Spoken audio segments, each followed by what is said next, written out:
Hi, welcome back. I'm Kim Shepard. This is video 3C. The example we're going to look at today came from 2003. A magazine reported on the Houston Independent School District's Magnet School program. And we have information on applicants, whether they were qualified, accepted, of the qualified applicants who were accepted, waitlisted, and the rest were turned away. We also have information on their race background. And so you can see in the notes the items that we have here. We're going to use these 4 bullet points here to try to fill in the number of students that fall into each of our squares on our contingency table. So we've got 2 categorical variables, your race and then your acceptance status. And so if we go through these bullets one at a time, it says of the 1,755 qualified applicants. Well, that gives us the total. So we know altogether this table makes up 1,755 students. 931 were accepted. So the total number of accepted students was 931. 298 were waitlisted. So 298 were waitlisted. And the rest were turned away for lack of space. So I hope you could use your calculator and figure out what this would be. The 3 totals here should add up to 1,755. So if you take 1,755, subtract off those that were accepted, subtract off those that were waitlisted, we will be left with 526 students that therefore were rejected from the school. Okay, so that's the first bullet. The second bullet, of the accepted applicants, so now we're only looking at the accepted applicants, 309 of them were black or Hispanic. Oh, 305 of them. So 305 goes here. 292 were Asian. And that's all we're told. Again, I hope that you could fill out now the number of them that were accepted that were white, because the 3 categories here need to add up to 931. And so if you get out your calculator and do the subtraction, you should find that 334 students that were accepted were classified as white. Okay, the third bullet point. In total, there were 942 white applicants. So in total, the number of white applicants, 942. Of which 150 were waitlisted. So of those white applicants, 150 were waitlisted. And again, we have no information about the number of white applicants that were rejected, but if we were to sum up these 3, they should add up to 942. So take 942, subtract off the students that are already here, and you should find that 458 of them were rejected. Okay, the final bullet point says, altogether there were 373 Asians. So altogether there were 373 Asians. 50 Asians were rejected. 50 Asians were rejected. And then that's all the information that we were told. But from here, I think we ought to be able to fill out everything else in the table. Again, these 3 numbers here should sum up to 373. So this leaves 31 students that must be Asian and were waitlisted. When we look here and here, we can look at the totals this way. 298 students total were waitlisted. We know about some of them. If we subtract those from 298, that leaves 117 that must fall here that were black and Hispanic. We can use the same thought process here. These 3 should total 526. So we're missing 18 students that go here. If we sum up the total number of black and Hispanic students, add these 3 values, these sum up to 440. And now's the moment of truth. Get out your calculator, and when you sum up these 3 numbers, they should total 1,755. When you sum up these 3 numbers, they should sum up to 1,755. If they don't, you made a slight calculation error somewhere along the way. So this is what our contingency table looks like.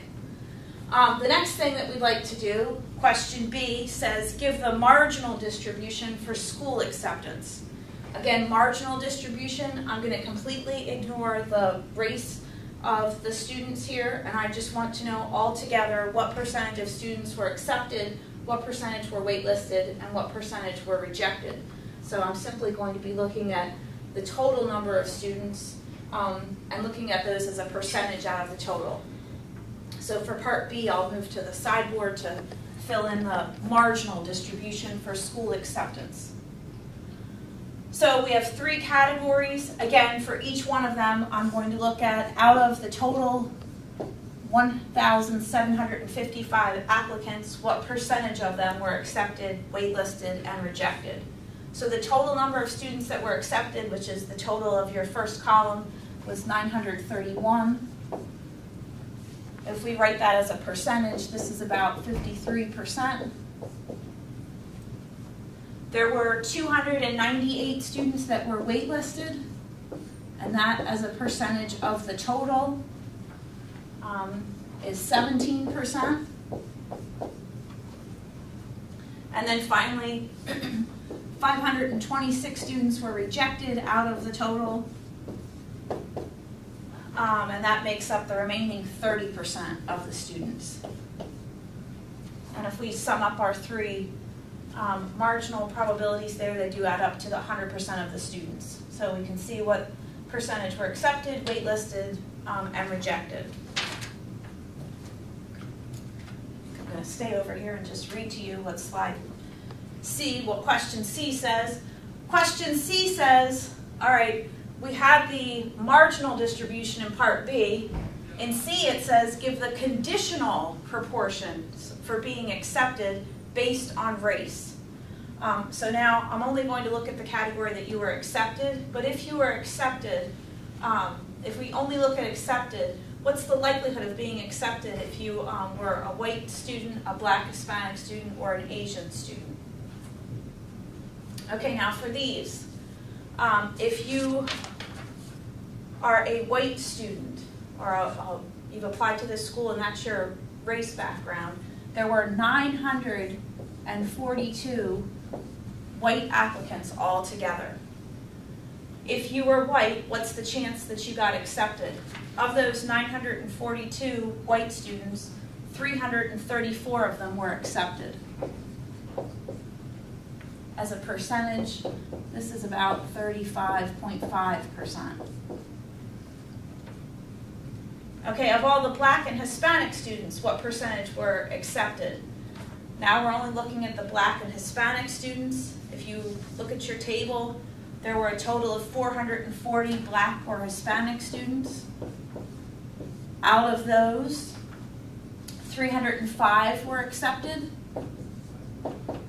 So if you're black or Hispanic, 69.3% of those students were accepted to the magnet school. And then finally, if we go down to the Asian category, there were 373 Asian students or Asian applicants. And out of all the Asian applicants, 292 of them were accepted. And this equates to 78.3% of the Asian applicants were accepted to this school. Again, I'm going to stay over here. You can read question D in your notes. Question D says, are race and school acceptance independent or dependent? Okay, if they're independent, when we computed the marginal distribution here for acceptance, we found that overall 53% of students were accepted.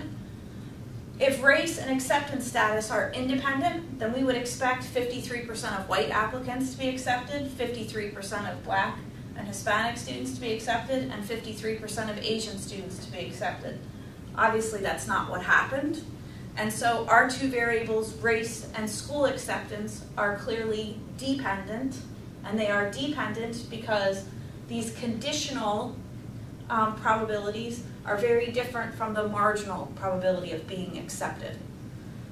So again, I'm not writing that down for this one, but you'll want to make a note in section D. They're dependent because the acceptance rates were different for each of those race categories. The conditional distribution looked very different than the overall acceptance rate.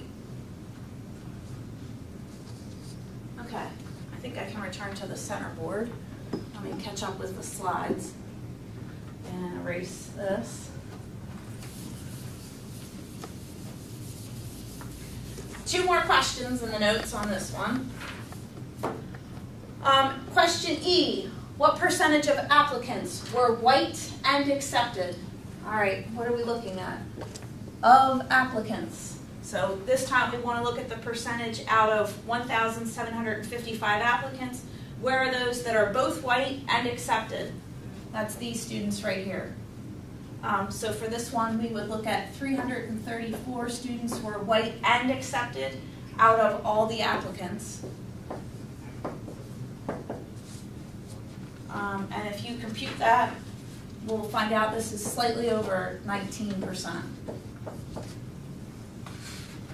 This one, the question was white and accepted. We were interested in the students that fell into both of those categories at the same time. You had to be both. Okay, last question. This one again, what percentage of applicants, so that's convenient, I'll leave my denominator there. This is again looking out of everyone, were Asian or waitlisted. Okay, now they may have been an Asian student, that's all these students. They may have been waitlisted, that's all of these students. And so I do want to look at all of those in total. I do have to be careful. I can't quite take 373 and just add 298. If I do that, I can see that these 31 students here would get counted twice. So I'm just going to add all of these up. And if you were to add all these categories here of students up, double check me, but this should add up to 849 students there out of the 1,755.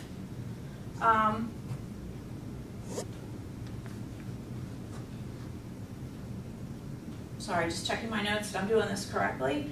And I get that this is 48.38%. So be careful that you understand the difference between and or. And you have to belong to both categories, or you could belong to the Asian category, you could belong to the waitlisted category, you could be both. Be careful not to double count the students that belong to both of those there. We only want to count those 31 students one time. Okay, that's the conclusion of this lesson.